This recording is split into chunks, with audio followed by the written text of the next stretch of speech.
Good morning, good afternoon, and good evening for another very special edition of WOWSA Live with our host, Ned Denison. Ned?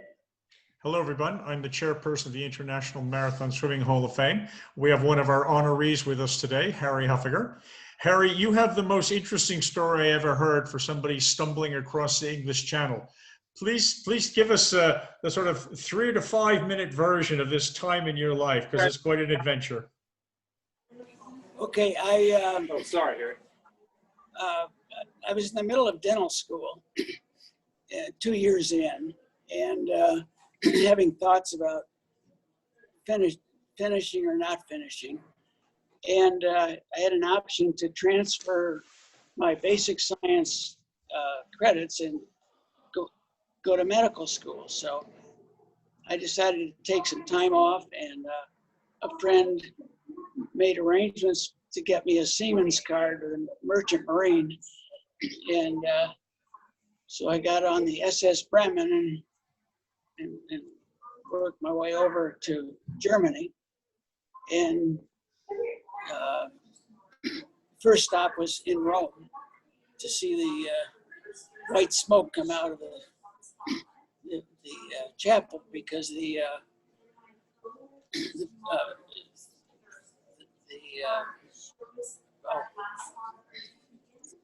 trying to think of the priest had passed away.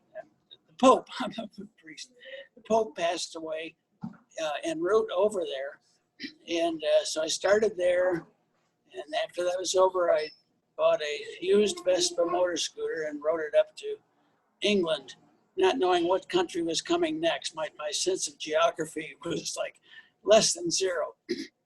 So I got up to Dover, got off the cross-channel boat, and was befriended by a English bobby who asked me if I could use some help. I said, well, I need a place to stay. And, asked him if they still swam across the English Channel. And he said that he was the assistant secretary of the English Channel. So he set me up, found me a job. I met some nice people. There weren't that many people. There were only about 4 or 5 people training at that time. And then he ended up being the best man in my wedding that followed shortly after that in Dover. My parents came over, so it was quite a summer. And what was your first experience in the English Channel like? Well, not having, the longest swim I'd done before was in the Detroit River, a 2-mile swim. And it was certainly a lot colder than I had hoped it would be. But the overall experience of meeting people from various parts of the world and having a reason to be in Dover, everything went well. And so along about the middle of September, the weather really wasn't that great that summer, but I thought, well, we're here and let's give it a shot. So I made an attempt, got within maybe 3 miles of completing the swim, and hypothermia set in, and I was pulled out of the water. Okay. I'm going to bring you back to Dover in a minute, but I want to take you out to where you made your real name in swimming out to Hawaii. Describe to everyone the difficulties of swimming in Hawaii. Well, there are several. It can get pretty rough and wild at times. We didn't have a GPS in those days to work with. And conditions can change drastically, quickly.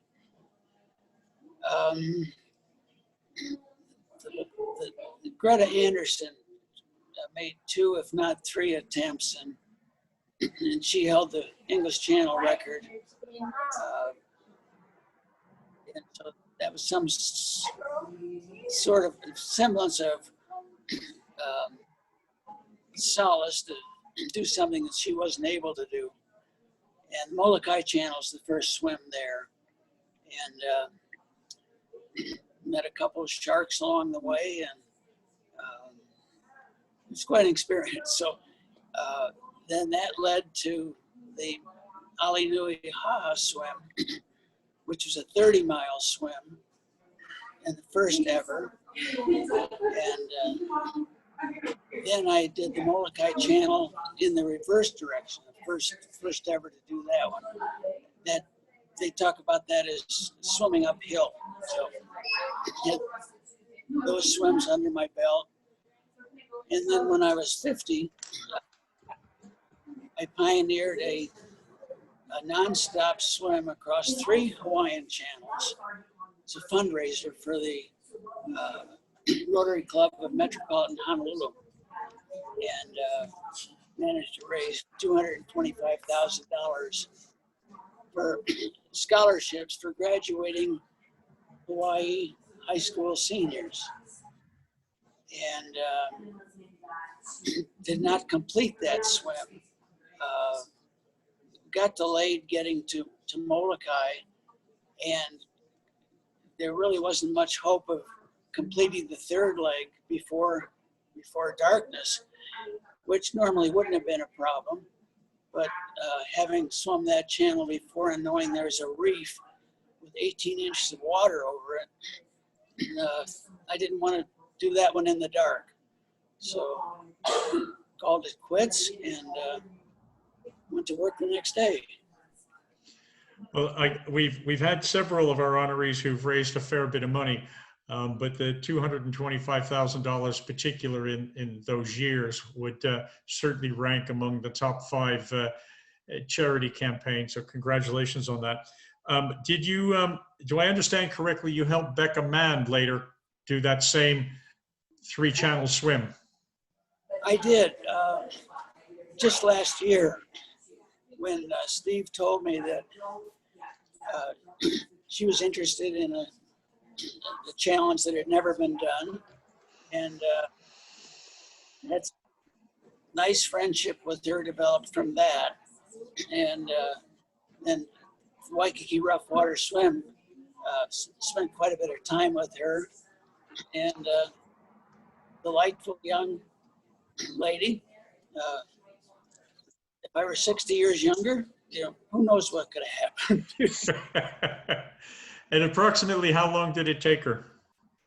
I think hers was 22 or 23 hours. Harry, help people understand the depth of those channels and the size of the swells. I mean, I hear stories that the swimmer is swimming along and all of a sudden there's, no kayak or no boat in sight because this amazing swell has come up. What are the sizes of these things? Well, they measure them in different ways. And obviously it depends on the day, but you can swim into one, and if you're going the right direction and the wind is right, it can be a fun ride. And if you're not, it can be a not so fun ride.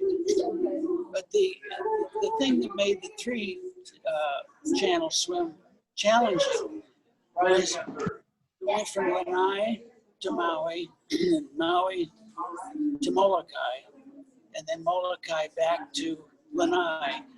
And those are all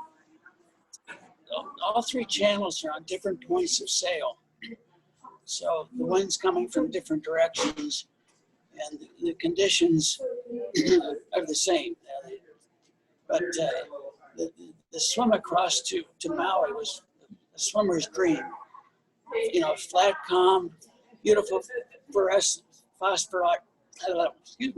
phosphorescence in the water.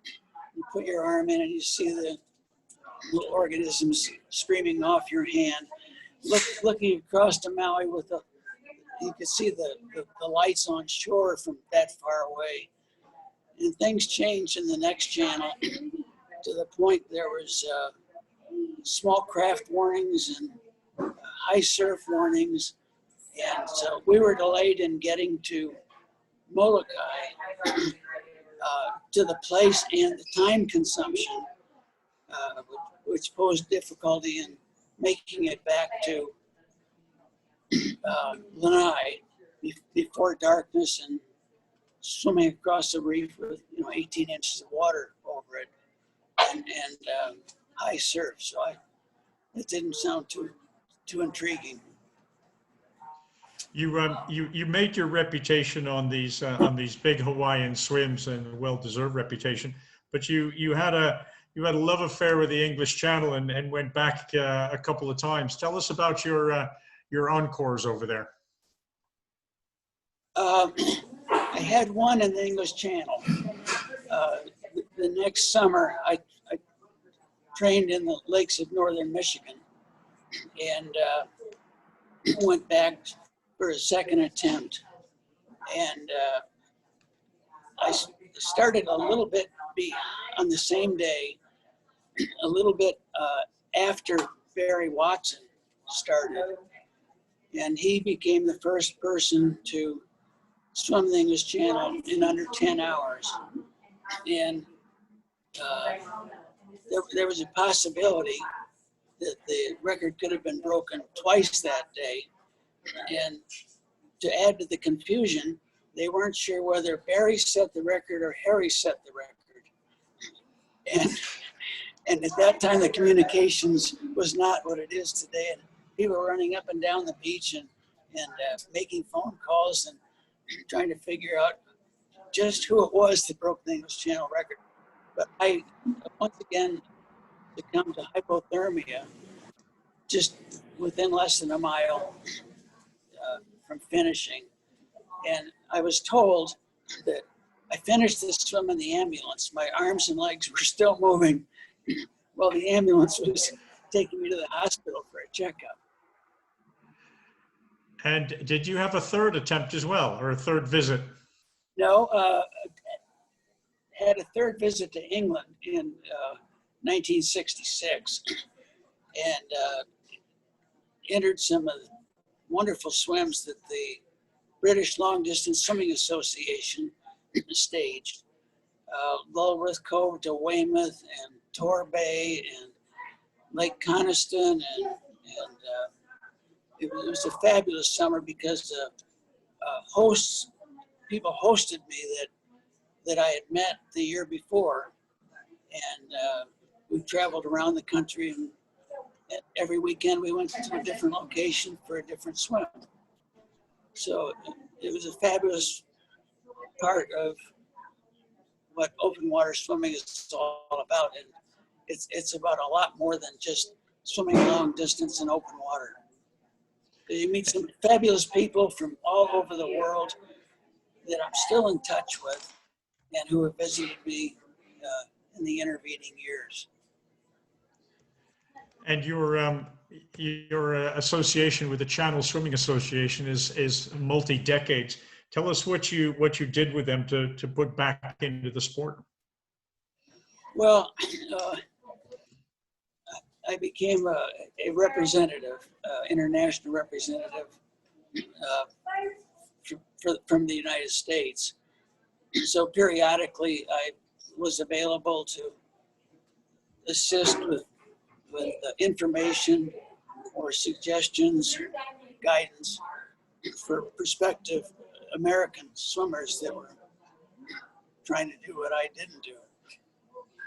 And you had a couple of people from Hawaii go over the channel and have success. Were you part of their extended training team? I had pretty much left Hawaii.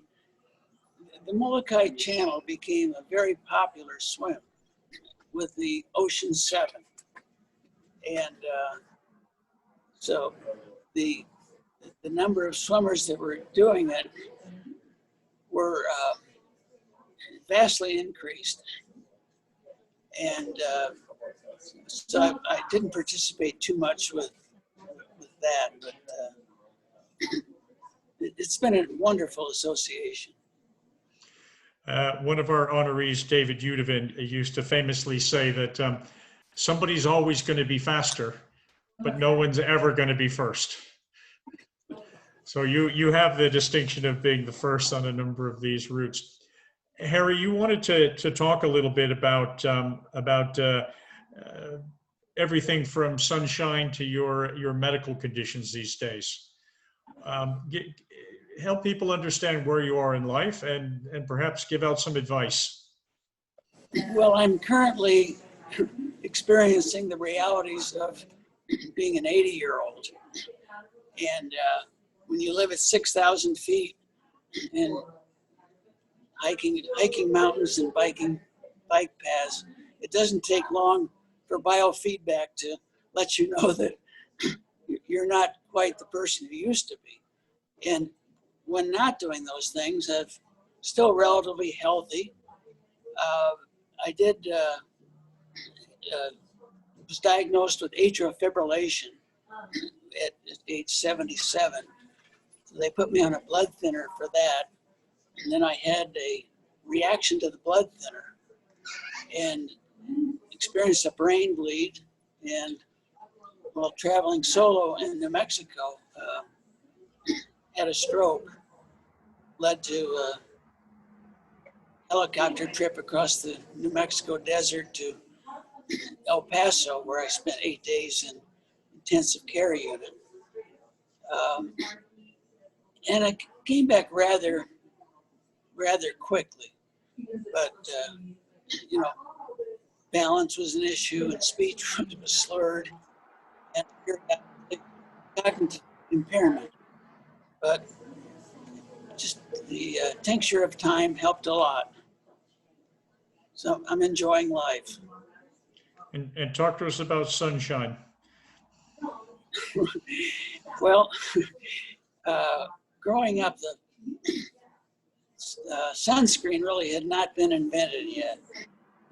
But it certainly does work, and I'm currently undergoing some pretty serious procedures to clear up some skin cancers. And not just freezing it with nitrogen or curetaging it, but some pretty deep lesions and lots of sutures. It just takes time. We interviewed honoree Linda McGill a little while ago, and she suffered greatly from skin cancer, probably the era in Australia before the slip, slap, cover, or whatever that expression is that they used. So I guess the advice for the younger everyone out there is, be mindful of the sun. Don't be spending your life on a sun bed. And if you're going to spend a serious amount of time, get the sun cream on. Yes, and the other thing that most people don't realize is that the damage is cumulative. So the serious sunburns you had during your teenage years doesn't manifest itself right away. You told me over a couple of drinks one day, Harry, about some adventure you and your father had in Ireland. It still has me smiling. You have to leave out the X-rated part of the story, but please share most of that with the viewers. Well, there was an almost X-rated part of the story, but I went over with some English friends to swim in a race from Ballycastle over to Rattlin Island. And so there's a group of about 5 or 6 of us. And much to my relief, when they took the temperature of the water at the water's edge, it was 49 degrees. So the swim was canceled, but that didn't stop us from still having a lot of fun. We ended up in the basement of a local hotel. And the town the swim was sponsored by a cigarette company of all things. And they had a marching band come through with, and we found ourselves in this basement, and the music went on, the singing. Everybody in Ireland can sing, I can tell you that. And the singing and the laughter went on for almost 5 o'clock in the morning. Was there drink involved, Harry?